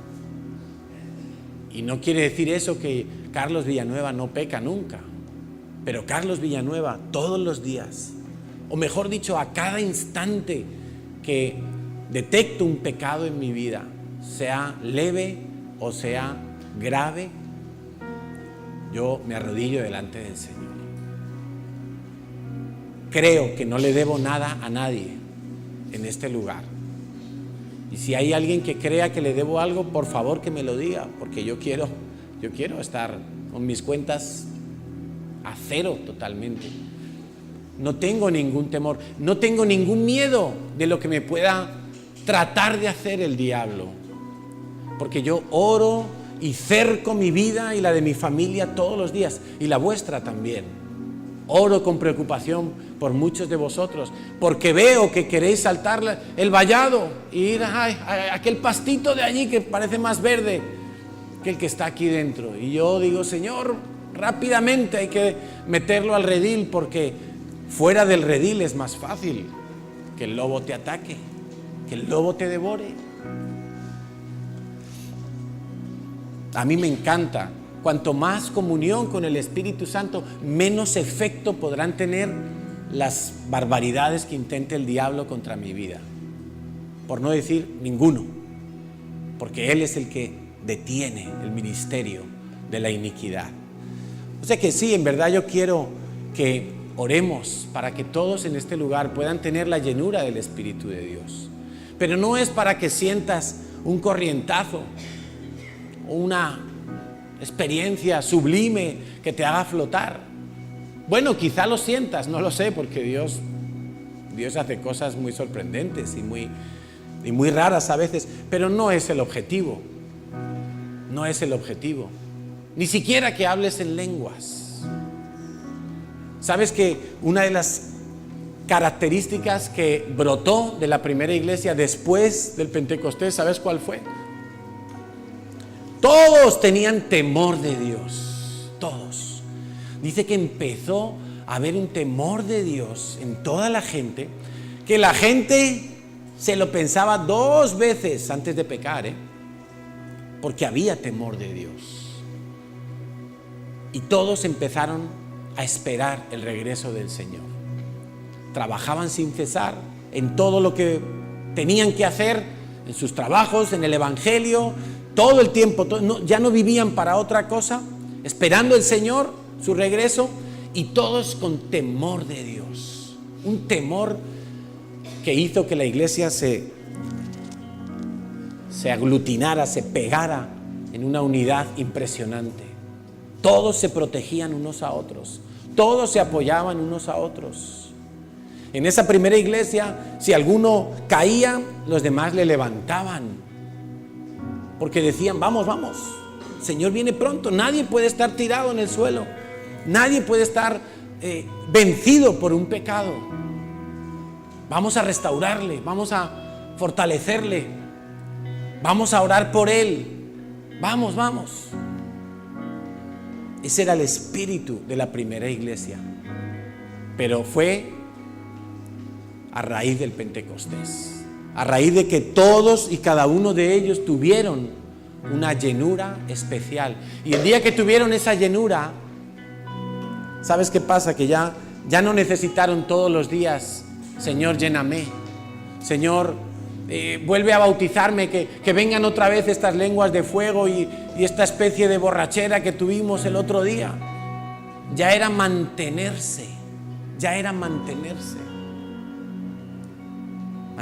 llenos, mantenerse buscando al Señor. Solo el Espíritu de Dios va a traer a tu vida el poder que necesitas para vivir la clase de vida que Dios tiene para ti, para que ya no seas un religioso, ni un fanático, ni un desgraciado, para que seas lo que Dios quiere que seas. Solo el Espíritu de Dios, solo el Espíritu Santo.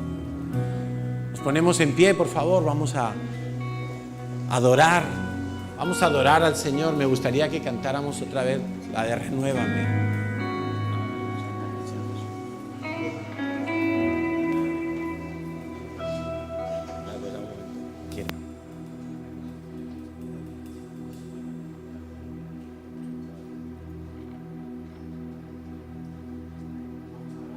Y quiero leerte algo más muy rápidamente, porque creo que es importante.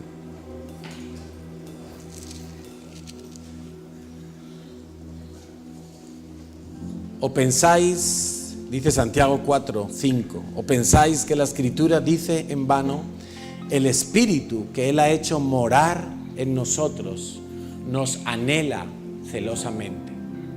¿Piensas que Dios ha dicho eso por decir algo? ¿Por rellenar que le faltaba un renglón en esa página de la Biblia? Es la verdad. El Espíritu de Dios que mora en ti, quizá lo tenías arrinconado en un segundo lugar, pero es el Espíritu de Dios el que anhela celosamente tu vida. Es el Espíritu de Dios el que te va a preparar para ser la esposa que Él quiere venir a buscar. Es el Espíritu Santo al que deberías anhelar todos los días. Es el Espíritu de Dios que mora en ti, el que te tira hacia la presencia de Dios y el que te dice, no vayas a ese pecado, ven a la cámara del novio, entra con el Padre. Por eso vamos a pedirle al Espíritu de Dios que hoy renueve, que hoy todo lo viejo sea quitado, todo lo que huele a religión, todo lo que huele a muerto, a esterilidad, a sequedad, todo lo que está vacío sea hoy completado por el Espíritu de Dios. Dejemos que el Espíritu de Dios sea como esa espuma que se expande y lo llena todo.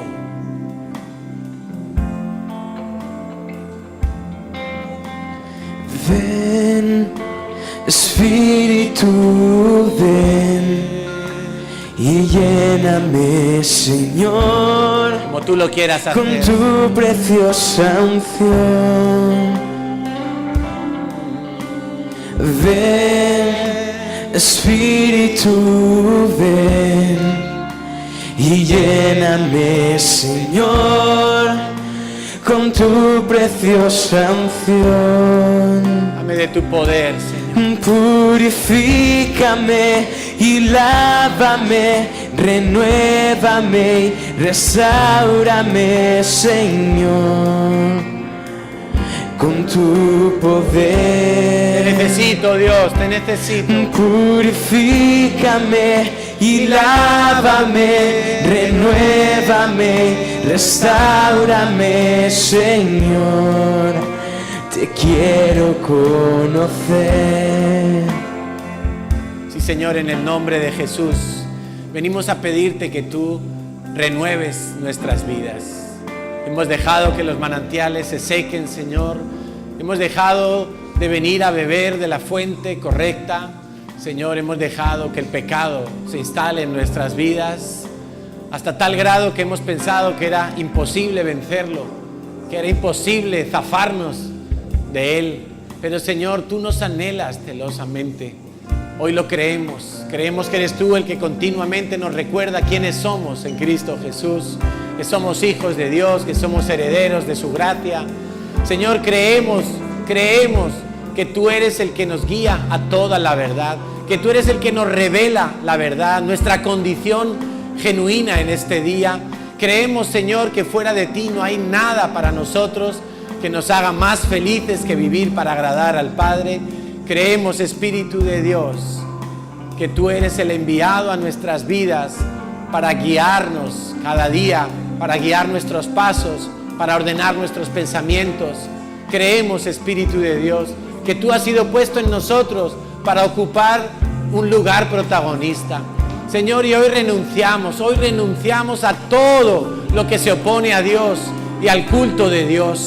Hoy renunciamos a toda mentira y a todo engaño de este siglo. Hoy renunciamos a las voces que nos dicen no podrás vencer el pecado. Hoy renunciamos a aquellos que nos han dicho que nunca podríamos prosperar, que nunca sanaríamos. Hoy renunciamos a todo engaño de este siglo, Señor, a todo espíritu de anticristo. Y hoy te pedimos, Espíritu de Dios, que tú te expandas en nuestra vida, que tú llenes toda nuestra mente, que tú traspases todos nuestros pensamientos, que tú traspases todas nuestras emociones. Espíritu de Dios, anhelo Anhelo estar en la presencia del Padre y quiero que tú me celes cada día para que yo no me desvíe, para que yo no me pierda, para que yo no me hunda en mis propias miserias. Hoy, Espíritu Santo, ayúdame a creer, revitaliza mi fe, revitaliza mi comunión con el Padre. Hoy te pido una vez más que me renueves, Espíritu Santo. Purifícame y lávame, renuévame, restaurame, Señor. Lávame, lávame, Señor, lávame, por favor. Lávame, Dios, llévate toda inmundicia, toda corrupción. Y lávame, renuévame, restaurame, Señor. Te quiero conocer. Lávame, Señor, lávame. Purifícame y lávame, renuévame, restaurame, Señor, con tu poder. Purifícame y lávame, renuévame, restaurame, Señor, te quiero conocer. El Señor tiene preparadas vestiduras. Puedo ver una imagen de una mujer que es despojada de sus vestidos sucios, rotos, rasgados, sucios como harapos, son quitados y un vestido blanco es puesto en esa figura femenina. Es un vestido blanco, resplandeciente, es un vestido que huele a limpio, que no huele a culpa ni a corrupción, que no huele a sucio. Es un vestido que está perfumado. Y esa figura femenina se pone a andar y desprende un aroma de amor, un aroma de santidad. Señor, queremos ser olor grato tuyo en todo lugar donde vayamos. Queremos ser la esposa que espera al esposo. Queremos ser la esposa que se guarda fielmente para su amado, que no mira a otros lugares ni a otros dioses, que no se contamina con nada, que no se duerme, que compra el aceite para tener su lámpara llena. ¿Cómo te anhelamos, Señor Jesús? Ahora el Espíritu de Dios en nosotros nos hace decir: ven, Señor Jesús. Señor, vemos que el mundo, la sociedad en la que vivimos, se ha vuelto peligrosa. La maldad aumenta, Señor. Tú ya lo habías declarado. Pero, Señor, nos asombra ver hasta qué límites puede llegar el hombre. Por eso guárdanos, Señor, guárdanos del mal. Guárdanos de los peligros de este siglo, Señor. Guárdanos de la apostasía, por favor, Señor. Guárdanos de negar a Cristo. Guárdanos de negar la eficacia de la sangre de Jesús. Guárdanos, Señor, de las alianzas perversas, de los hombres malos, de los escarnecedores, de los que no tienen temor de Dios. Guárdanos, Señor. Guárdanos de mirar atrás como si tuviéramos algo de lo que anhelar de nuestra vida vieja, Señor, porque tú nos has prometido una tierra especial, una morada santa, Señor. Allí es donde queremos poner nuestros ojos, allí es donde queremos mirar, al trono de la gracia, al trono del oportuno socorro.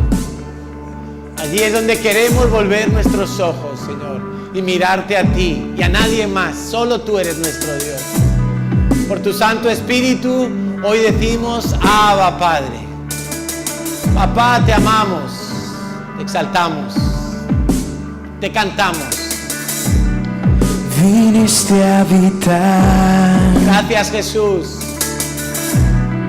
a vivir entre nosotros. Exaltamos, Jesucristo. Sintiendo el dolor de la humanidad y a llevarnos más alto. Gracias, Jesús, gracias, gracias. Infinito Dios, Bendito seas.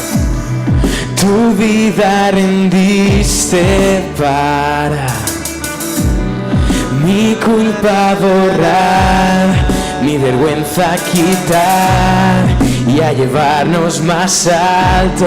Gracias, Jesús. Vamos de gloria en gloria en gloria. Jamás seré igual, jamás seré igual. Vamos de gloria en gloria en gloria. Gracia que cambió todo mi corazón. Hazlo como Tu tú quieras, amigo Espíritu. soy, Precioso eres. a tu reino me has traído. Esclavo fui yo, ahora tu hijo soy y me llevas más alto. Y me llevas más alto.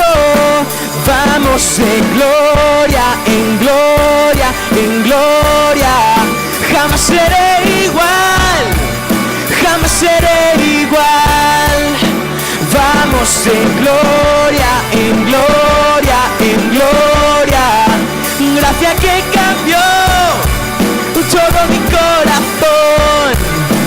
Vamos de gloria en gloria en gloria.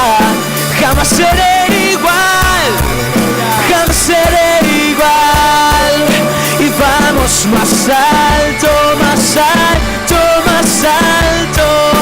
Gracia que cambió todo mi corazón. Gracias, Jesús. Tú te llevaste nuestro dolor, tú llevaste nuestra enfermedad, tú llevaste nuestro pecado. Allí fue clavado en la cruz. Allí clavamos, Señor, toda maldición de nuestras vidas.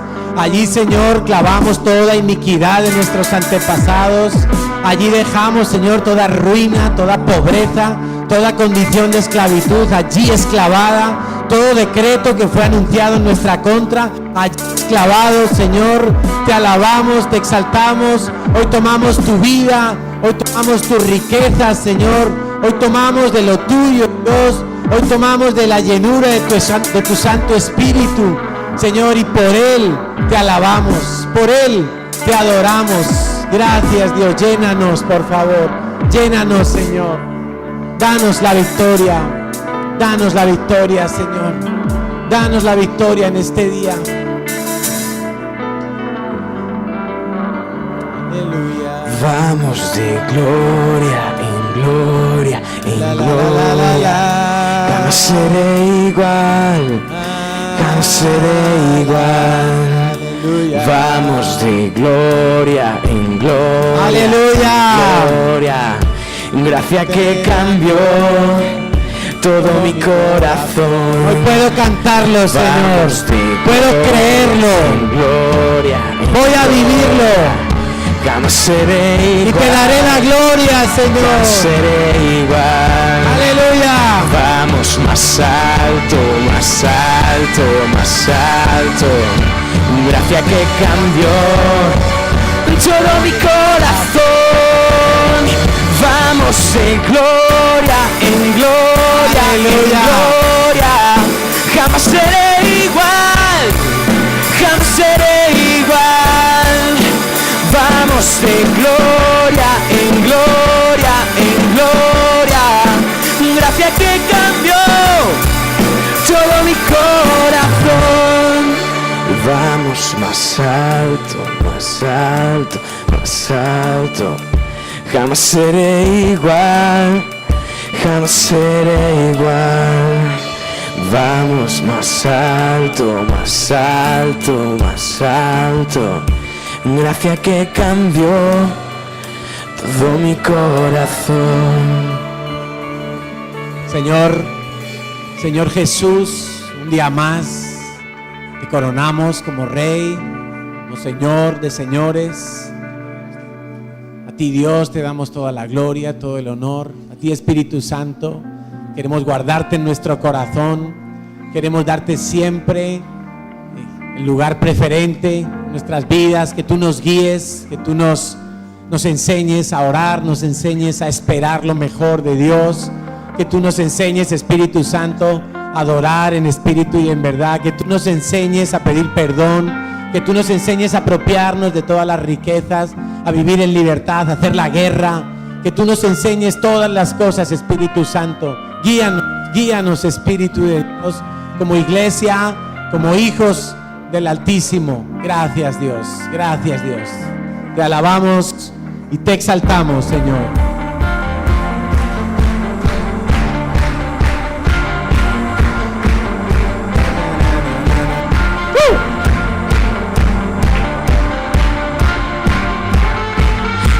Despertar, te cantaré, mis ojos en ti fijaré, al ritmo de tu corazón caminaré hacia tu amor, tu fuego interior, ardiendo está salvaje amor que brillará esta pasión, todos verán tu gloria resplandecerá. Tú nunca me dejarás, tu amor me sostendrá, junto a mí estarás y por siempre brillarás. Tú nunca me dejarás, tu amor me sostendrá, junto a ti estarás y por siempre brillarás.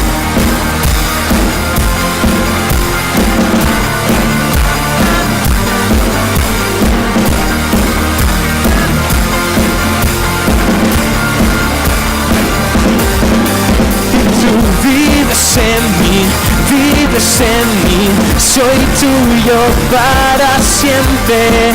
Vives en mí, soy tuyo para siempre.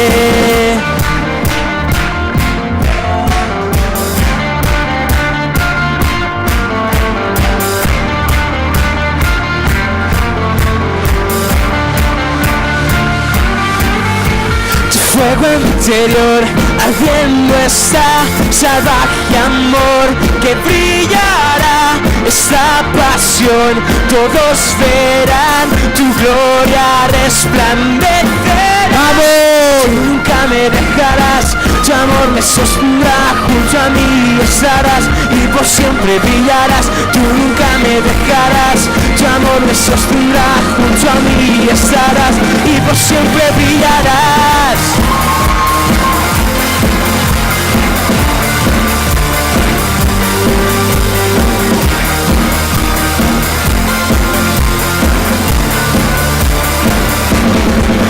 Y tú vives en mí, soy tuyo para siempre. Vives en mí, soy tuyo para siempre.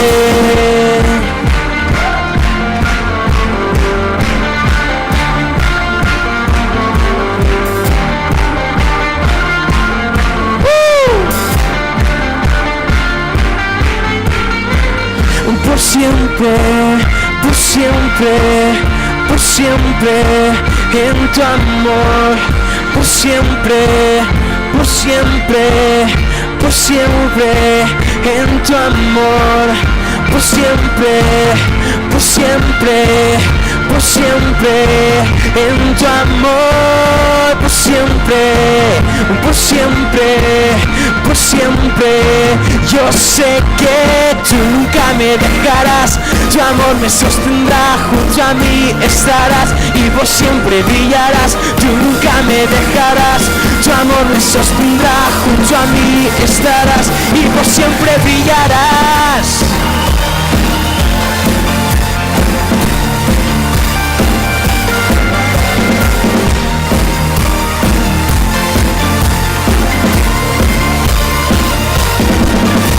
Tú vives en mí,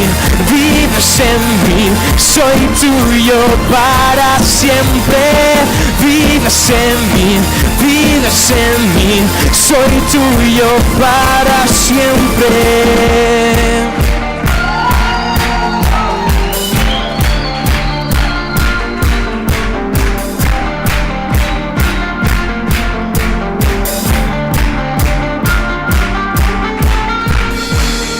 Señor, a ti sea toda la gloria, a ti sea todo el honor. Queremos celebrar esta fiesta en el cielo, Señor, contigo. Por eso, Jesús, te decimos, junto con el Espíritu Santo, ven pronto, Señor Jesús, ven pronto. Te esperamos, Señor. Anhelamos tu venida en gloria. Anhelamos que tú aparezcas, Señor, traigas justicia, traigas santidad, traigas amor, Señor. Bendito seas por siempre y hasta siempre, Señor. A todo el honor y toda la gloria. Aleluya. Aleluya. Gloria al Rey. Gloria al Rey. Gloria al Rey.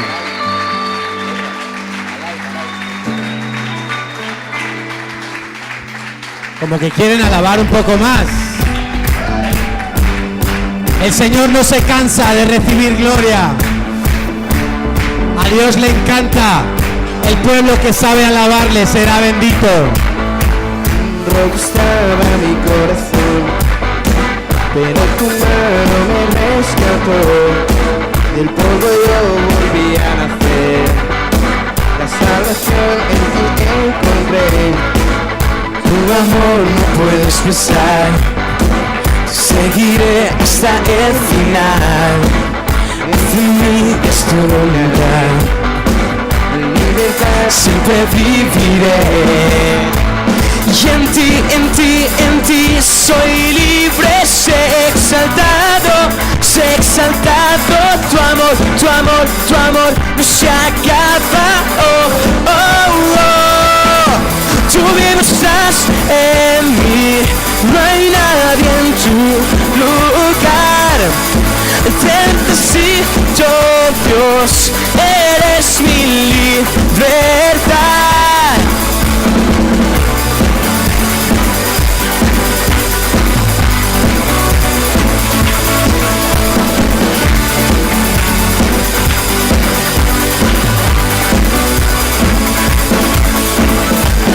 Por oscuridad, como siempre me guiará. Mis cadenas que su rompió, con su mano me rescató. Ese mundo terminará, seguiré hasta el final. Haz en mí, Dios, tu voluntad. Venga tu reino a este lugar. Y en ti soy libre, sé exaltado. Tu amor no se acaba. Oh, oh, oh. Tú bien estás en mí, no hay nadie en tu lugar. Te necesito, Dios, eres mi libertad. Tú bien estás en mí, no hay nadie en tu lugar. Te necesito, Dios. Oh, oh.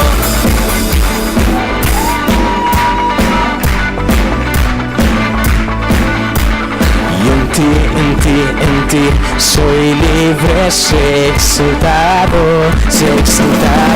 En ti soy libre, sé exaltado. Tu amor no se acaba. Tú bien estás en mí, no hay nadie en tu lugar. Te necesito, Dios, eres mi libertad. Tú bien estás, no hay nadie en tu lugar. Te necesito, Dios, eres mi libertad. Oh, oh, oh.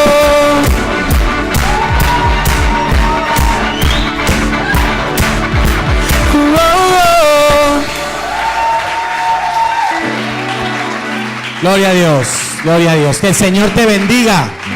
Que termines de pasar un día en comunión con el Señor y que así sean todos los días de tu vida. Amén.